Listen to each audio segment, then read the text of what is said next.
मियांवाली में सीटीडी के साथ शदीद फायरिंग के तबादले में 6 खतरनाक दहशतगर्द हलाक हो गए हैं। बात करेंगे डॉन न्यूज़ के रिपोर्टर वसीम रियाज से। वसीम, बताइएगा क्या डिटेल्स हैं? वसीम, डिटेल्स बताइएगा, ये दहशतगर्द किन वारदातों में मतलूब थे और पुलिस ने इस ऑपरेशन से मुतालिक क्या बताया? देखिए, ये सीसीडी की कार्रवाई है। मियांवाली का इलाका है, चापरी का ये इलाका है, जहां दहशतगर्दों की मौजूदगी की इत्तला पर जो कार्रवाई की गई, इसमें फायरिंग के तबादले में 6 खतरनाक दहशतगर्द जो हैं वो अपने ही साथियों की फायरिंग से हलाक, जबकि 8 वहां से अंधेरे का फायदा उठाते हुए फरार हो गए हैं।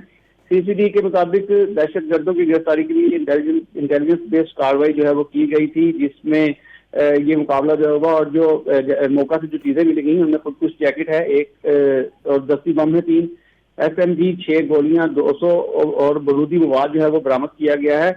फरार होने वाले जो दहशतगर्दों की गिरफ्तारी के लिए सर्च ऑपरेशन किया जा रहा है और इकदाम किए जा रहे हैं, जबकि जो हालात उनकी लाशों को तहवील में लेकर कानूनी कार्रवाई जो शुरू कर दी गई है। इन दहशतगर्दों ने मुख्तलिफ शहरों में तकरीब कारी की मनसूबाबंदी जो है वो कर रखी थी, पर वक्त कार्रवाई करते हुए न सिर्फ इस तकरीब कारी को नाकाम बनाया गया है, बल्कि जो 6 दहशतगर्द हैं वो मारे गए हैं और जो फरार हैं उनकी गिरफ्तारी के लिए इकदाम जो हैं वो किए जा रहे हैं। जी, बहुत शुक्रिया वसीम, आपने अपडेट किया इस बारे में हमें।